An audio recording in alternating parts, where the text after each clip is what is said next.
is the XR Motion Podcast with your host, Michael Steinberg.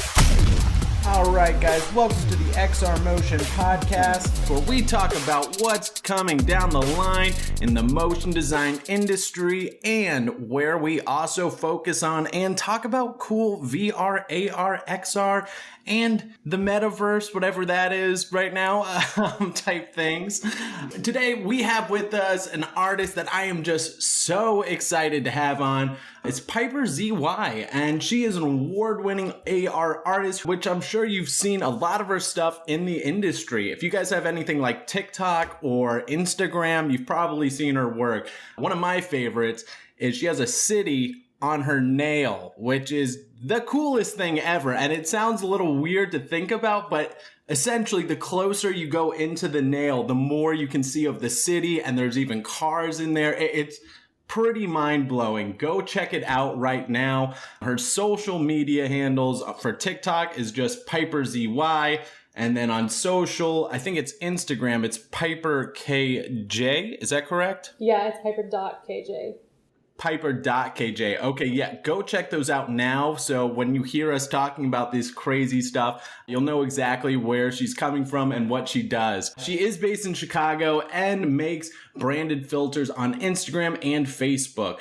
And her personal projects include themes of fashion, futurism, and music. So Piper, welcome. How are you doing today? Thank you. Thank you so much. I'm doing great. How are you?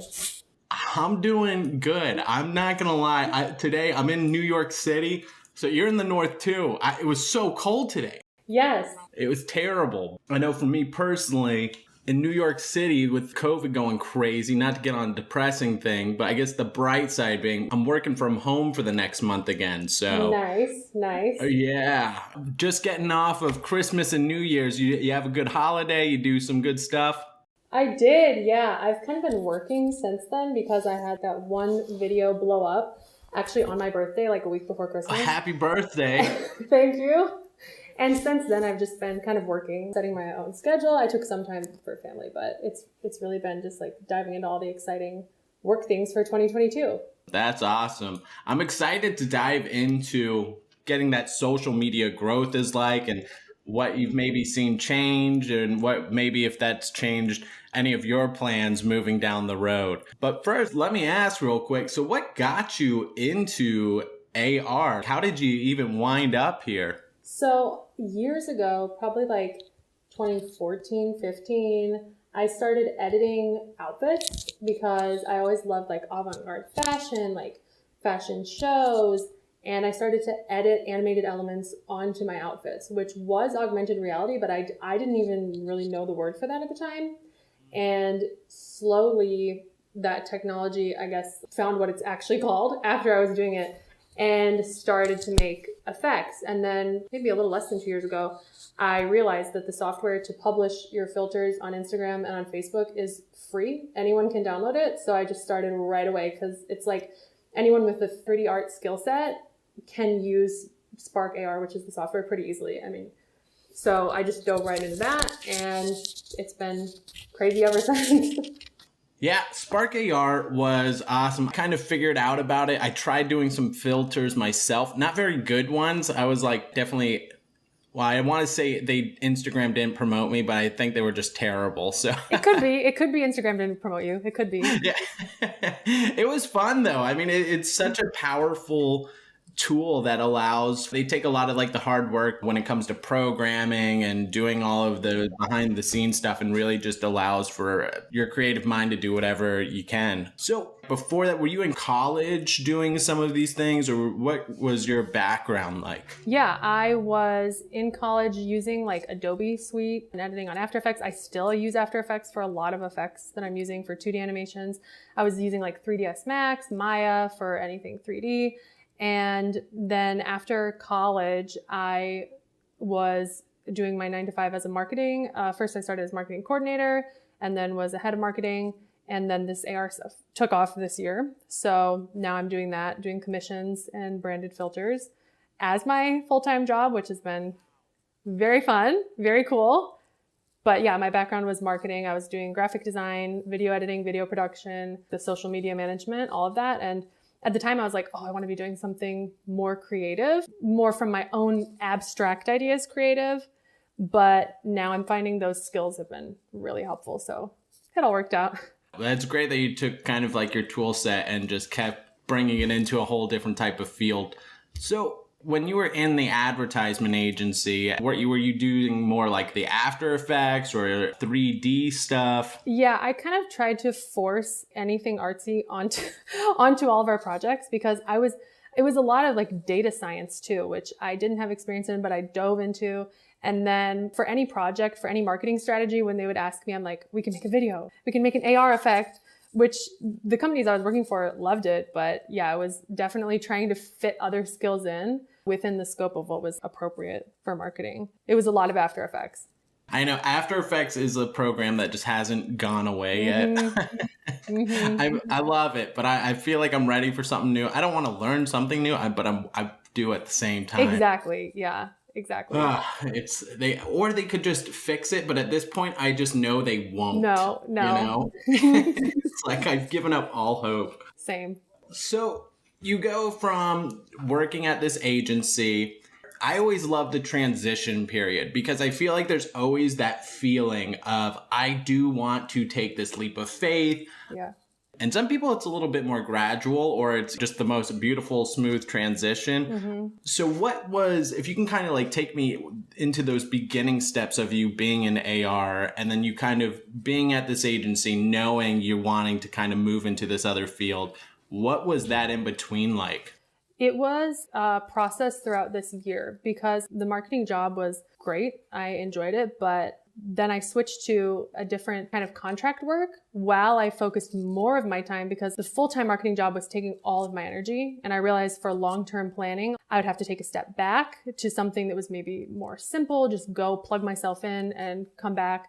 I was doing a remote job that I took on a contract for and then started to get serious about the AR outside of that in a way that I couldn't have done that with the full-time responsibilities of running a marketing department.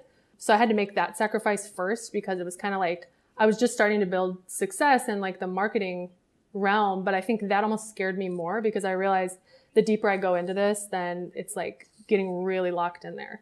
So I took like a half leap and then started working and then was just able to make the full leap with some luck, I think. And you said remote work. What year was this kind of around where you're doing this transition? And this year. Oh, wow. This year. Okay. So this has been the really fast transition. Yeah. Oh, that's great. I mean, COVID really did so much damage on a lot of industries, but I feel like for our industry, just a lot of us who are ready to go remote, it's just been kind of a little blessing in disguise. I mean, I personally have been loving working remote and just so many friends have just been going completely full-time remote. They've been going into freelancing a lot more and even just video editing. Every company now is like, okay, everyone's on their phone. Everyone's, on Instagram, social media. I feel like there's almost so many jobs. Like I can't even take them all. Granted, I'm full-time now, but I'm just denying jobs and it's just great time to be in this field of work. Yeah, it is. And now even AR work. So tell me, you're taking the freelance jobs. You're doing this AR project currently. Is this the AR project that got you going on that? Or were you kind of already taking off in AR before you started this project that you're working on? I was very plugged into the community of AR creators through Instagram and Facebook. And they were holding some competitions. There were some top AR blogs. And then Facebook itself stepped in and partnered with one of them to hold some AR competitions. And just literally a couple months ago, I made like a gown, like an AR gown that had aquarium tanks on it because I just love the idea of not having to use physical materials to make things in AR for fashion because it's like there's weightlessness. We can do things that nobody could ever walk down the runway wearing, but we can make it in AR and it looks pretty realistic. So I made an effect that won the first award that Facebook was partnering with to give out prizes for. And after that, I thought, okay, so people are seeing this, my weird ideas I've been working on, there's potential for all these new industries expanding. Now's the time to go hard every day. Right. So that's really what I did. Yeah, that's one thing too. I think that's really funny about AR design and VR design is there's really no rules. Mm-hmm. You're not constrained by materials in any way. And I think we're going to be seeing some just amazing designs coming out in the future. And I'm excited to see what it is. That's why I've been kind of laughing that Nike and Reebok and stuff, they're almost selling like metaverse shoes and stuff. I'm like, who wants to wear Skechers? If you can wear anything in the world and you're just going to wear basic why? Totally agree. There's so much cool stuff out there. I'm excited to see what gets produced. So with this dress that you want, I'm really interested about this competition here. So was that for Spark AR? And then how did you go about modeling that? Were you using Maya, or what programs were you using to create that? So they have 3D capabilities within Spark AR to make your own basic shapes. And for that one, I think I used royalty-free TV because all I needed was a TV. So I just downloaded one. I mean, I can make it, but I was just making stuff so fast that I downloaded it and built the rest within Spark AR because it was simple enough. And then I used on the screens, instead of doing something 3D, I like, just for time's sake, to give the essence of 3D with 2D using footage and using animations. And it translates well to Spark too. So that was just basically through After Effects and Spark. And Spark AR itself, the entity within Meta and Facebook, hosts competitions too. And then they have also partnered with blogs to host other AR competitions. So there's always some kind of creative challenge going on within that community. And it's very, very awesome work coming out of that from literally all over the world. It's really fun. That's cool. I'm so surprised. Sometimes I feel like I know all the big blog tech guys, and just every day I just find out about somebody else who's big in the community. And I'm just I had no idea you existed or this community. Yeah, totally. Crazy. Even with the Unreal Engine 5 people now, they're getting into these mocap suits, and there's this already mind blowing. I'm trying to keep up with them, but it's been tough. Well, so what kind of communities are there? Is there any big names you would suggest people to check out if they're interested in going down this route? Yeah, for AR, the resources, there's a blog called Lenslist. It was first based, I think, on Snapchat lenses, but they moved over to the Spark AR and Instagram ones. They've partnered with Spark AR for competitions. And then there's just really the Facebook group. I think it's 106,000 people right now in that community. It's just called the Spark AR community, I think. And there are people posting every day, tons and tons of posts, sharing their work, asking questions. They're so helpful too. If you post something oh, this is what I'm working on with a screenshot, people will get back to you right away. That's one thing I love about our community. I don't know if it's because we're remote, and so we're just more open to understanding that we need help. So we're always giving and, asking. But yeah, I love our community. The motion design, just the artist community has just been so caring. Totally. So with Spark, I love that you used After Effects and kind of incorporating even Photoshop. I'm sure you could use throwing in elements like that into Spark. That's cool. I love to hear that because it really does. Sometimes I feel like I talk to 3D modelers, and I've been trying to get them into virtual reality because I've been working a bit in virtual reality on my own projects and making my own spaces for Hangouts. And some people just think it's so hard to get into AR and VR. Oh man, that's such a whole different thing. I don't even want to get into that. And Spark, and then After Effects. If you're good at After Effects and Photoshop, you can be making some cool AR stuff. Absolutely. What would you say the learning curve is for Spark? Is that kind of a difficult thing, or would that be? If you have really any 3D program experience, it should be pretty intuitive. I think coming straight from Photoshop or straight from just After Effects, then you'd need some of the 3D elements of the scaling and resizing and moving things, like camera angles, materials. But I think with really any level of 3D software, you can directly translate it to Spark. And they're actually coming out with a second version, I think sometime this year, where it's phone-based and easier to use, if I'm not mistaken. So it's even more intuitive, even more you can just jump on and start making filters. So Spark's AR system, you could just kind of make some designs on your phone maybe, or make some shapes and then import it out. That would be awesome. Yeah. And you can just test it out maybe right on the phone. Yeah. I love that. That is a great idea. I'm telling you, Facebook, it's like you love and hate them. Or Meta. It's how you can't beat them. They're just too good. Not at all. They're too good. Yeah. So I'm just so curious about your inspiration and your design, because a lot of the stuff I've seen has been kind of the jewelry, and you said you even won a competition, you're doing like a dress. So where do you get your inspiration from?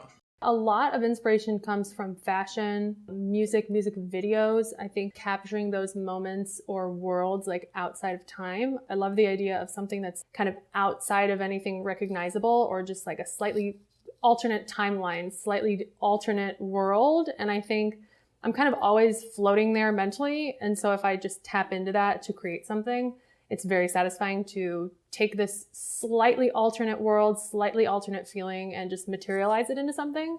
And AR became so perfect for that because I did digital painting, hyper-realistic painting, surrealism. My degree was in painting. And once I discovered that I could mix the realities, that was right exactly where I wanted to be. I love that you have a main goal of how you want your art to come out. Do you have any particular artist that it's such a new field. I mean, it's not like, oh yes, this artist's been doing AR work for 15 years. But is there any other like really good, maybe specific artist that you follow at all, or? Yes. So I am so inspired by a specific fashion photographer named Nick Knight. And he does things, I'm just completely inspired by his work. It's like in a slightly alien kind of world, huge attention to historical references in fashion and details. My favorite designer is Alexander McQueen, and everything that comes out of there is so referential to so many historical pieces, patterns, and just evoking that different world where it's almost like you're rebuilding society from the complete ground up, even as to what kind of materials you're using or what you're adding onto something. And I think it's so start to finish creative without worrying if it's necessarily completely digestible or completely commercial. And I just love it. It's very, very satisfying. That's great. Yeah, I'm definitely, I know Alexander McQueen. I'm going to have to look. The other one was McKnight. Nick Knight.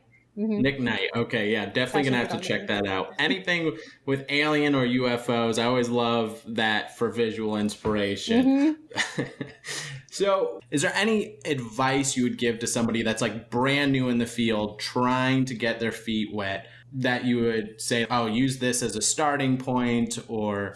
Yeah, absolutely. I think the website itself for Spark AR has tutorials that I found are really easy to use, because there are things that I had to learn when I started, and they make it pretty easy to just breeze through, because it gives like an article format and a video format for how to do things.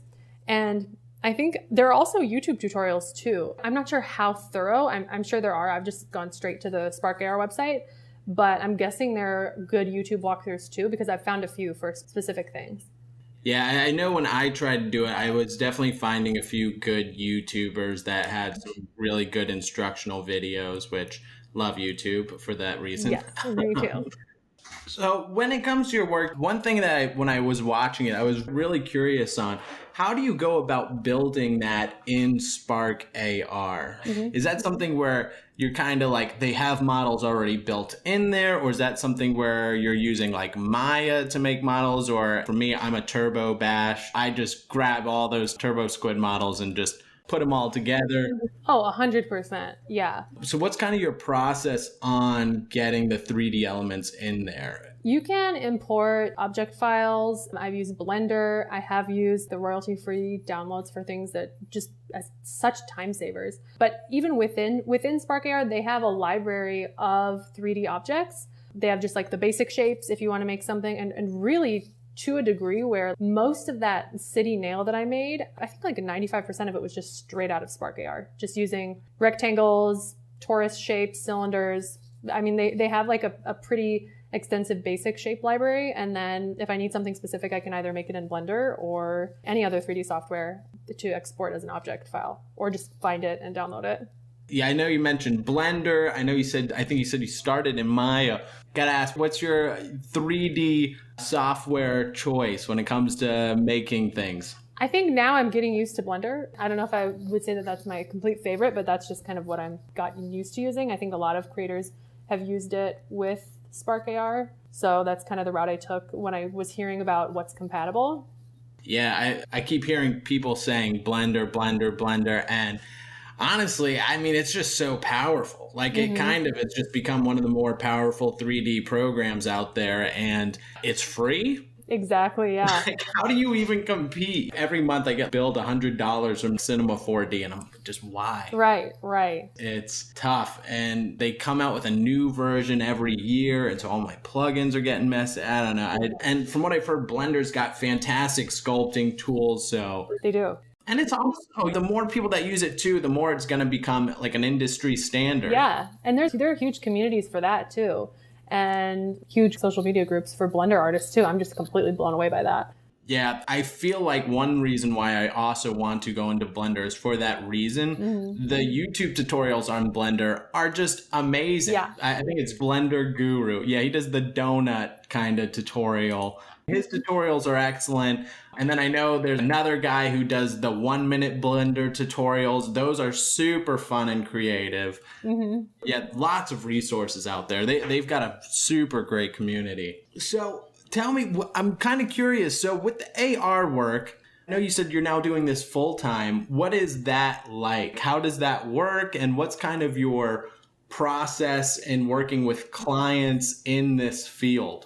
I did freelance graphic design, marketing strategy, packaging, basically. So my freelance business model was kind of set up years ago in a smaller form. I was doing that on my college campus just for like startups and even for my friends, and continue to do that a little bit even when I was doing a full-time marketing job. So I've transferred that kind of structure and time management and business management in my mind to doing this. So I think it's been just connecting with the right projects, connecting with the right brands. Getting lucky enough to have some exposure recently has helped people to find me and find my work. And even before that, people would come across my work and say, oh, this is something we need. Even within those networking groups, people would post projects or looking to hire someone for this kind of project. And I just made sure to kind of market myself and use that skill to get out there so people could find me or I could find the right projects for me. Yeah, exposure, I feel like, is so underrated. A lot of times you'll see some people that just have amazing reels, amazing work, and they're just not getting out there and connecting with communities, and they're just kind of like, I don't know why I'm not getting work. It's like, go on some message boards, go hang out with some people, find some meetups. Yeah. I feel like that's how I've gotten most of my jobs and gigs, is just through like, oh yeah, Mike, I know Mike, just through personal connections. Not like a client hitting me up. So where do you see AR going in the next 5 to 10 years? So I feel like I have two answers for this. I feel like it's like trend forecast prediction and also my hope for it. I'll give my hope for it. I hope we can use AR for practical in real life applications. Like, for example, medical applications, wellness, mental health, being able to use things that will affect our mind and body in our real life to complement our real life. But I think anything that exists now, we will have an augmented reality or virtual reality version of as soon as people can build it. That's my belief, which I think is coming soon. Yeah, I can't agree with that more, which is why I kind of tell a lot of people that also want to get into the field.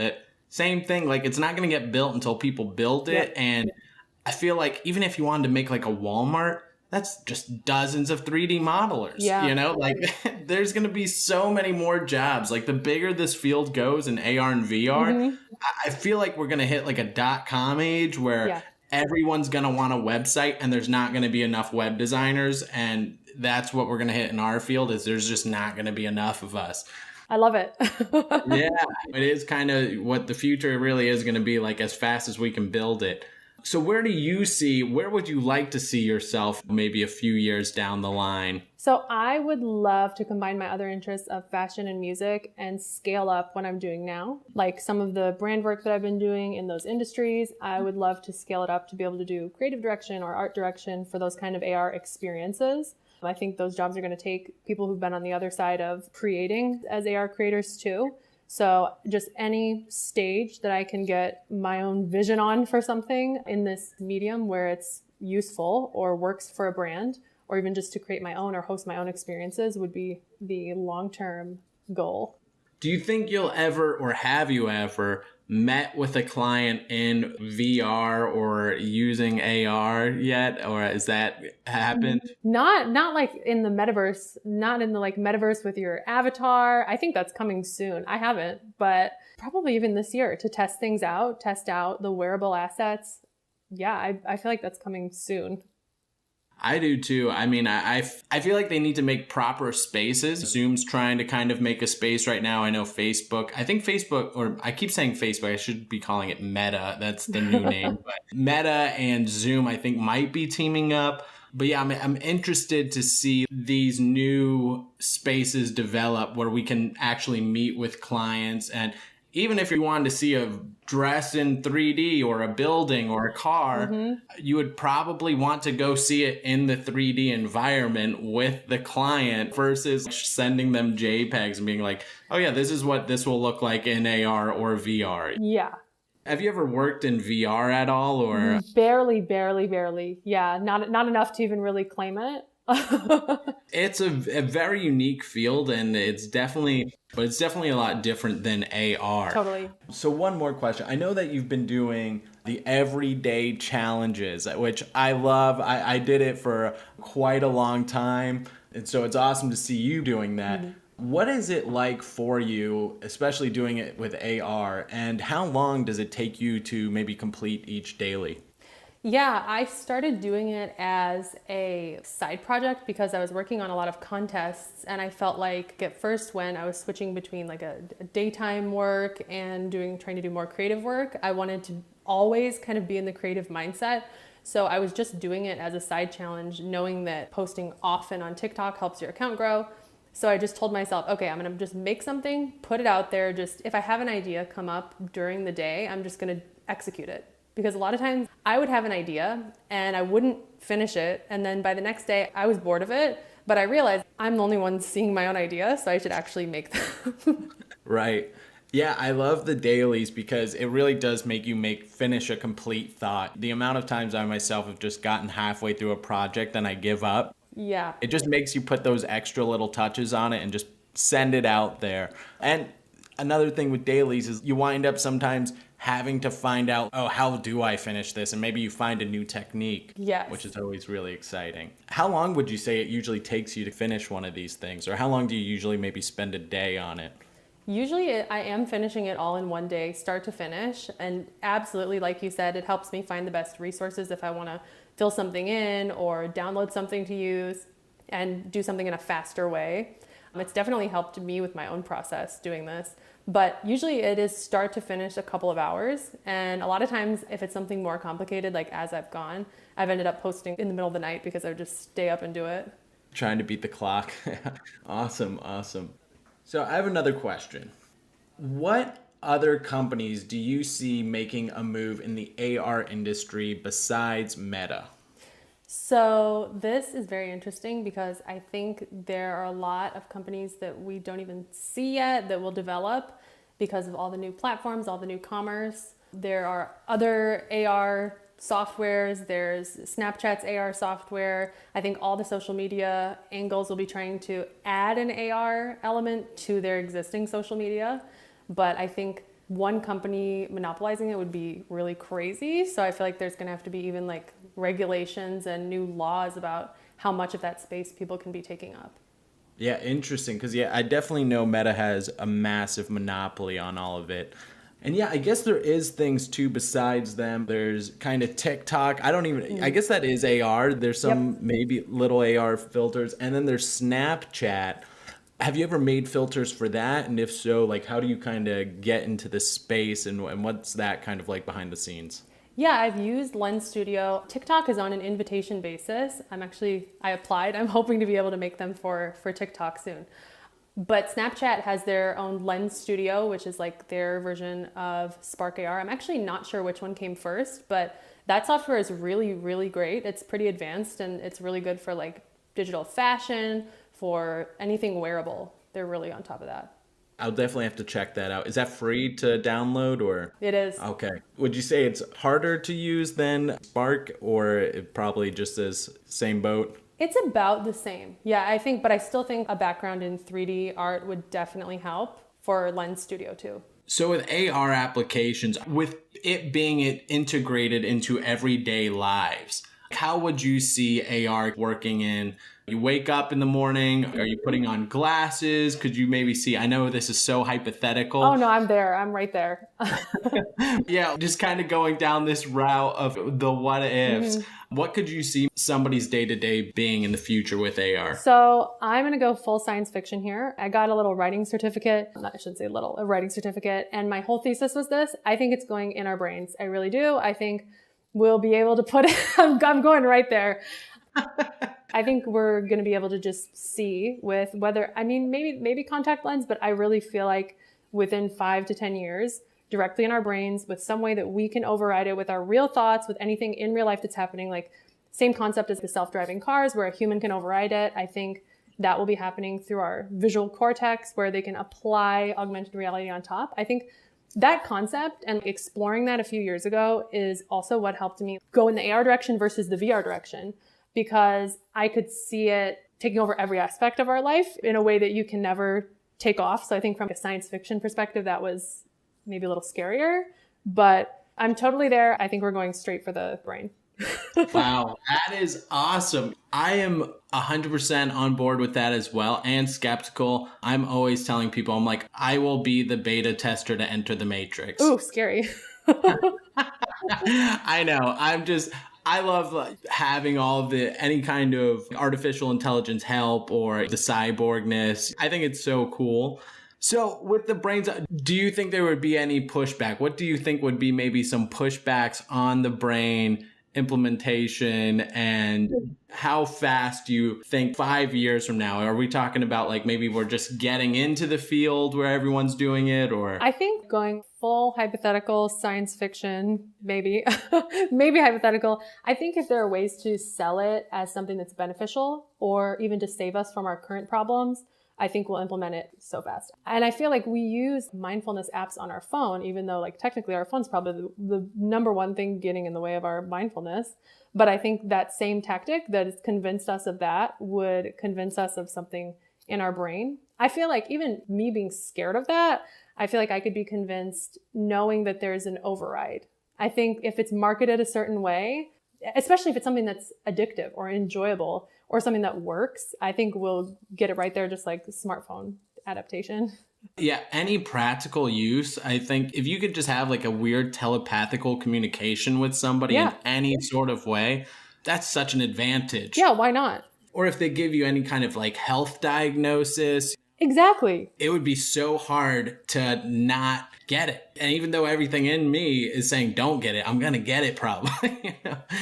I always think one of the coolest things will be for in AR that I could see in a practical use too is if you are talking about something such as this right now, and I'm saying, oh, Tesla, or maybe there's like kind of a subtext coming down on the side of my vision that's autofilling information. I'll be like, oh, the Blender Guru. And then maybe a date comes out like started in this date with these things. And now I'm talking way more accurate. And now everything I say is accurate information. Absolutely agree. I feel like I already view Google as an external hard drive of my own brain and just my phone in general.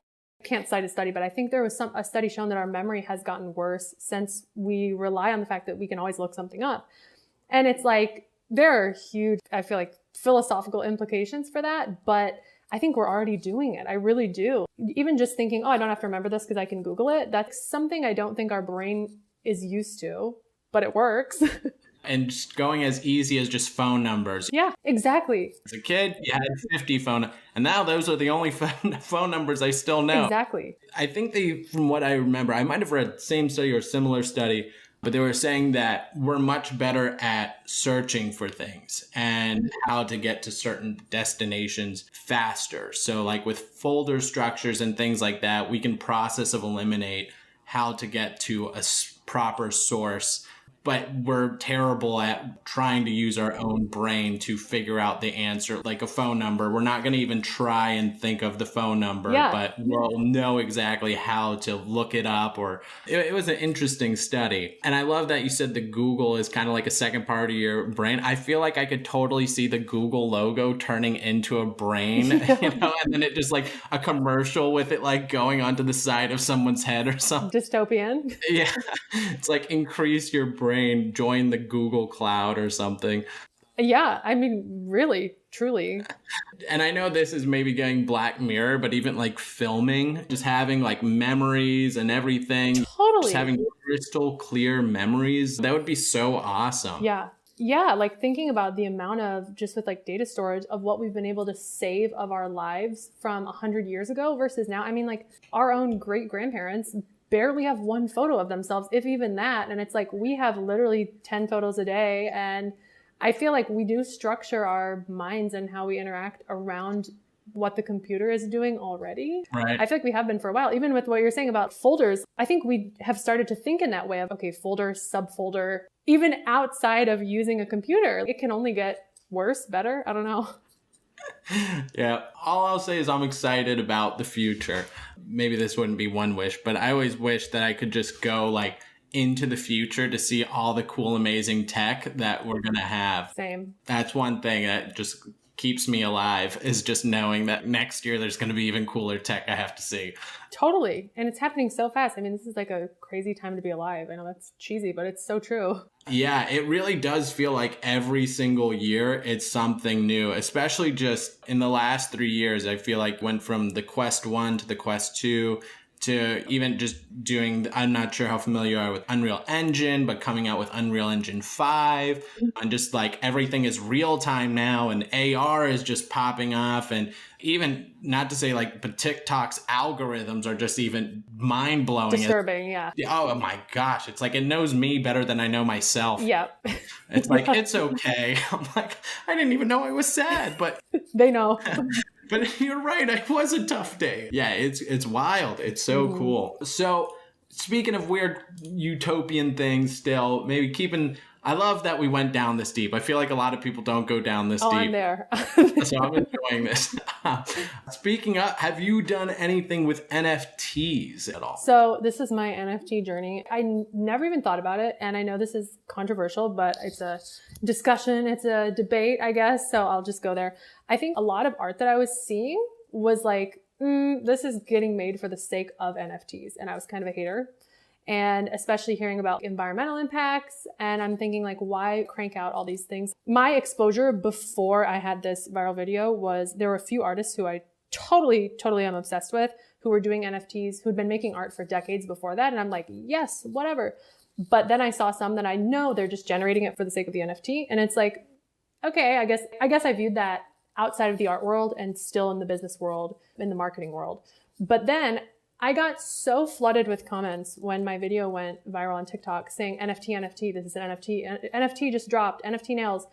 And I was like, what? I didn't even research it. And then I was getting comments saying, I'm stealing your idea. If you don't make this an NFT, I'm going to make this an NFT.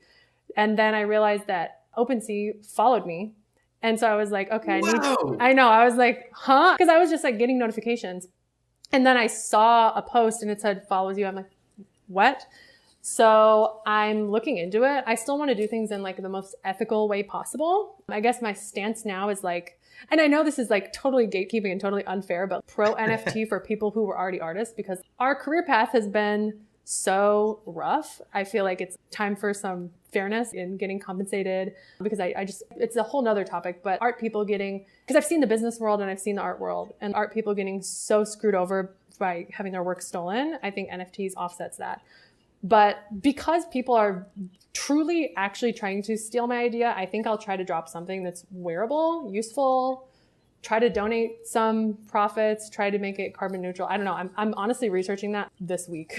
And I'm kind of in the same boat with you. Not obviously people aren't jumping down my throat for NFTs, but I'm kind of like, what is the NFTs? Like, how do you get into it? Mm-hmm. A lot of people are very all about it. And even what you were saying about how some people just make NFTs just for the cash kind of blows my mind away. And again, I'm just kind of almost parroting everything you're saying right now, but artists getting money for the first time ever at this caliber, let's go. Yeah, exactly. It's like I almost kind of was against it, but then I'm just seeing all my friends who have just been like actual struggling artists just taking off. And I'm like, whew. Exactly. That's cool. Reviving the art collecting industry, really. Yeah, exactly. It's thriving, but not really for the average person. I feel like I heard a quote that said like making artists, giving them money while they're still alive versus artists struggling our whole lives. And then maybe 100 years later, it's selling for millions. Yeah, exactly. It also is just even a great way to retain, and I won't get into crypto now, but it's just a great way of retaining your crypto and also kind of doubling down on an artist. So it's like, if you got a bunch of Ethereum hanging around, well, you can still retain the Ethereum through buying the art piece. And also if the artist takes off, well, then it's going to go up even higher. So totally. Yeah. I think the big revelation I had recently with NFTs is that I think everything in the world might become an NFT. Exactly. Yeah. It's like, say for instance, anybody can do this. You can go to a mall that's blasting music, walk into a store, try and record a video, post it anywhere, YouTube. Now we had to take it down for music copyright violations, or at least the artist gets notified, or you have to put the tag. And so what I feel like is going to happen is it could be the same thing as right now. You get flagged for, see, there's the Star Wars photo behind me. Yep. Nerd. Okay, got it. But me too. But I'm a Star Trek. Star Trek. Yeah, there we go. Okay, same. We'll battle, but not really. I tried to get into it, but the small people with the big ears, that's what got me into it. Really? See, that's what I was like, I can't take these people. They're too funny. Well, so say for instance, you got the Star Trek poster, I got Star Wars. I can totally see there just being algorithms being built all across the internet that instantly flag any piece of artwork, any piece of anything. And it's like, oh, everyone has this piece. You have to we'll get a notification saying we have to blur out the photo, or you have to pay the artist a cent or a few pennies to use that artwork. That's just something I was thinking is I feel like anything everybody makes will be able to get paid for their art. Which is awesome for identity protection too. If you can just be totally blocked, because now there's literally no way. I mean, somebody could go to that same mall, take a picture of you and upload you doing whatever, like sitting there eating your lunch without you even knowing or being able to do anything about it. That's a great point. And of course, finance and money will increase the algorithms to, being able to find faces, and they could flag faces and be like, oh, I don't want my identity online. And if someone wants to pay me $1 million, then, I'll take $1 million. I'll take $1 million. You want $2 million? I'll take $2 million. So I think NFTs, they're probably going to be here to stay, as skeptical as I was at first. And if you jump on, let me know. If you do it sooner than later, I got a Discord group. I'll post it in there. We can post it on our tiny little, the social media platforms. We're working on it. We got a good community. Or I'll put it on the podcast. If it comes out sooner, next podcast, I'll mention it. Because, yeah, why not? Thank you. I'm trying to get something out there before anyone else does. But yeah, no, it's cool. So I definitely think if you jumped on the bandwagon, you'll have some amazing success on that, no doubt. Well, speaking of which, I feel like we have gone over almost everything that I have here that I wanted to ask. Is there anything that you wanted to share? Anything else specific or anything you wanted to go over? No, I don't think so. Awesome. I think that was covering everything. Well, guys, I guess this is our podcast. Thank you so much for coming on. This was a lot of fun. Thank you for having me. This is great. Absolutely. Guys, please go check out Piper ZY. Google that. You will find her, guaranteed. Check out her work. Give her a follow. Give her a like. Because when she drops that NFT, you're going to want to get it first. So, True. And also, you're going to want to see the amazing artwork as well. All right. Well, thank you so much. Thank you. And have a good one.